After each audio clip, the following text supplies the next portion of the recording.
Comment faire de nos voix des vecteurs de changement? Quels sont les outils à notre disposition pour les faire entendre? En quoi notre engagement citoyen est-il directement lié à notre sentiment d'appartenance à Montréal? C'est sur ces questions que nous nous pencherons aujourd'hui à travers le regard de 3 jeunes femmes, Balbina, Sarah et Mathie.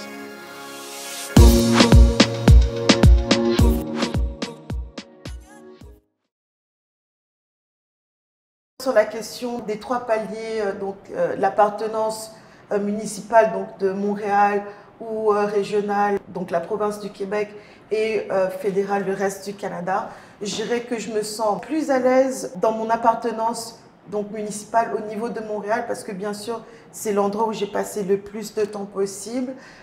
C'est l'endroit en fait où je suis devenue une adulte en fait ici. J'ai débarqué ici en tant que quasiment adolescente et je suis devenue une adulte ici. J'ai commencé ma vie professionnelle ici. Je me suis fait vraiment créer une famille en fait aussi à Montréal. Je suis d'accord. Après moi je ne sais pas depuis aussi longtemps que toi ici. Mais clairement, Montréal, je me sens comme à la maison en fait. Il y avait des freins pour moi au sentiment d'appartenance à la société montréalaise, mais aussi c'est là où je me sens, je suis super à l'aise dans la ville par exemple. Genre, j'ai vraiment, et comme tu disais, c'est ma vie d'adulte entre guillemets. J'ai commencé ici, c'est là où j'ai fait le plus d'expérience professionnelle. C'est comme, je me sens très à l'aise, donc je me sens. En fait, j'ai du mal à le dire, c'est trop bizarre. J'arrive pas à dire je me sens je suis montréalaise. Ouais. Je sais pas alors j'ai pas mal à dire je suis sénégalaise, je suis française. Mais genre, alors que j'ai passé moins de temps en tout au Sénégal maintenant, en cumulé, qu'à Montréal. Mais pour autant, j'affirme fort que je suis sénégalaise, mais dire que je suis montréalaise, je suis canadienne. Canadienne, par exemple, c'est encore pire. Mais moi, j'ai un blocage aussi encore. Malgré le fait d'avoir la citoyenneté, en fait, de dire je suis québécoise ou canadienne, je suis montréalaise, ça j'ai aucun problème, mais québécoise ou canadienne, je sais pas, je suis pas encore, c'est pas fluide encore. Ouais, parce que au final, moi, si je devais reprendre aussi les 3 paliers, genre municipal, provincial, Canada, fédéral, bon, comme j'ai déjà dit, je me sens montréalaise parce que je suis une personne qui a toujours vécu en ville. Puis comme tu disais aussi, c'est là que j'ai passé tout mon temps, en fait, tous mes 5 ans. J'ai toujours vécu à Montréal. Au niveau du Québec, je dirais pas encore une fois que je me sens québécoise parce que, en fait, en France, on me voit comme une femme plutôt algérienne. Alors que je suis née en France, j'ai grandi en France, ma famille est algérienne, donc je suis algérienne française. Là-bas, on me voit comme une algérienne, mais ici, on me voit comme une française. Donc du coup, parce que forcément, tu sais, j'arrive, j'ai mon accent français, donc la première chose qu'on entend et qu'on peut percevoir de moi, c'est ma francité. Donc du coup, tu sais, quand tu veux demander ta résidence permanente, il faut passer le test de citoyenneté ou je sais pas quoi. Tu sais, ça c'est un peu genre, bon, ok. Tu sais, on te pose des questions genre, est-ce que vous pensez que les hommes et les femmes devraient être égaux en droit et tout? T'es en mode, d'accord, bon. Il y en a peut-être qui le ratent. Bon, écoute, je sais pas, hein. Mais bon. Je dirais qu'au niveau du Canada, je peux pas dire que je me sens canadienne, mais par contre, ce que j'aime, c'est le côté cosmopolite et peut-être que je me sens un élément de ce côté cosmopolite au Canada, tu vois.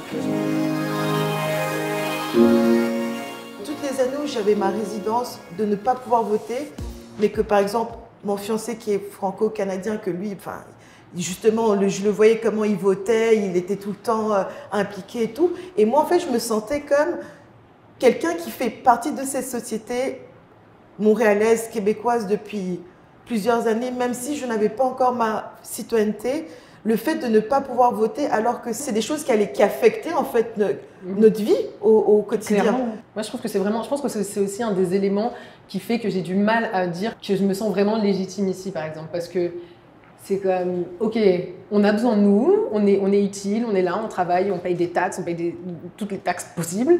Mais par contre, quand il s'agit de nous demander notre avis sur ce qui va nous impacter, nous, directement, par contre, là, il n'y a plus personne. C'est-à-dire que j'ai un peu l'impression qu'on me prend beaucoup, mais que, tu vois, j'ai l'impression que c'est un peu un déséquilibre.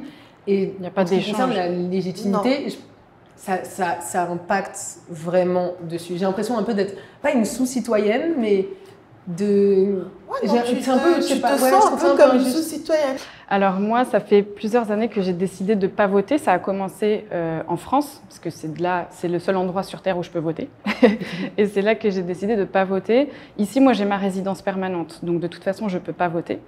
Mais la raison pour laquelle j'ai fait ce choix à la base, c'est que pour moi, le système démocratique qu'on a actuellement, il ne fonctionne pas de base. Pourquoi je dis ça? C'est qu'on voit bien que c'est les mêmes personnes qui arrivent au pouvoir, qui passent par les mêmes écoles, ils ont le même genre, le même âge, ils viennent, c'est des hommes blancs, etc. Tu vois, on connaît. Donc pour moi, s'il n'y a qu'un seul type de personne qui peut arriver au pouvoir, c'est que le chemin pour y arriver ne fonctionne pas. C'est pour moi, mettons, si je devais faire une comparaison, c'est si ma machine à laver elle est cassée, si je veux mettre mon linge dedans mais que ça marche pas, je peux pas blâmer la machine à laver, tu vois, c'est à moi de me dire. Tu comprends? Je m'attendais pas à un truc sur la machine à laver, laisse-moi attendre 2 heures gérer. Okay, mais dans le sens où, tu vois, pour moi ça fonctionne pas. À partir de là, je me suis dit bon, ok, ça marche pas. Au début, je me sentais impuissante parce que je me dis, tu sais, je mets un bulletin de vote dans une urne, mais ça change pas parce que c'est tout le temps, tu sais, c'est le même type de gouvernement qui se succède. Et comme vous le disiez, ça a des impacts concrets sur nos vies.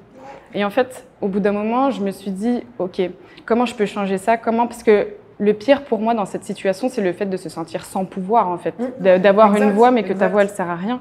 Et en fait, la manière où je me suis dit, OK, comment réellement, en tant que citoyenne, parce que c'est important pour moi, je comprends que pour ma santé mentale, c'est important pour moi de sentir que j'ai un impact sur mon environnement. Et en fait, pour moi, ce qui est important, c'est le niveau local. La manière pour moi que j'ai repris le pouvoir sur ma citoyenneté, quelque part, c'est en m'impliquant localement, en fait. Genre, tu sais, vraiment bénévolat, en allant toquer, voir, tu sais, j'ai un voisin qui est vieux et isolé, qui est vieux. C'est une personne âgée, il est isolé. Un aîné. Voilà, c'est un aîné. Donc, tu sais, je prends le temps d'aller le voir, etc. En fait, je m'implique, pour moi, m'impliquer de manière locale parce que le changement, en fait, ben, il commence par soi. À petite échelle. Et c'est là que j'ai retrouvé du pouvoir en me disant, OK, en fait, c'est moi, je peux commencer par moi-même, changer mon environnement immédiat. Et après, peut-être que là, ça va changer le plus grand. Quand je regarde même des personnes que je connais qui sont ici, tu sais, qui m'ont encadrée quand je suis arrivée, que ce soit dans la communauté gabonaise, camerounaise, j'ai rarement entendu vraiment, au sein de ces groupes-là, les gens parler de politique, de se sentir impliqué. Oui. Ouais, moi aussi. Peut-être un peu plus maintenant, mais honnêtement, dans les 10 dernières années, pas vraiment. Pour moi, les solutions à ça, quand on n'a pas ce droit-là, ça peut être, comme je disais, de s'impliquer en fait vraiment concrètement, parce que justement, quand on sent qu'on nous enlève un pouvoir, de faire des choses, d'avoir des actions, aller faire du bénévolat, s'inquiéter de ses voisins, faire un plat pour, tu sais, t'as un ami qui est malade, tu lui prépares à manger, tu vas le voir. En fait, c'est recréer du lien humain, genre se reconnecter les uns aux autres. Et en fait, en réalité, quand tu commences à réfléchir de cette manière, il y a plein de choses à faire, il y a plein de petites choses à faire qui sont empouvoirantes. Une solution que je vois comme alternative au fait de ne pas pouvoir voter, c'est commencer par trouver qu'est-ce qui nous empouvoirise. J'ai bugué quand tu as dit ce mot-là, j'étais comme... J'essaie de ne pas le dire en anglais, mais je ne sais même plus. On avait ce débat aussi. Mais ça, c'est notre anglicisme. Mais c'est ça, mais c'est quoi le mot alors? Empouvoirer, empouvoirant. Donc c'est ça, c'est de trouver qu'est-ce que toi t'empower au quotidien et de t'impliquer là-dedans. Peut-être ça peut être différent, tu vois. Moi je sais que ce qui me touche particulièrement, c'est la manière dont on traite nos aînés justement. En fait, en commençant à faire du bénévolat, ce que je fais, c'est des accompagnements avec des aînés.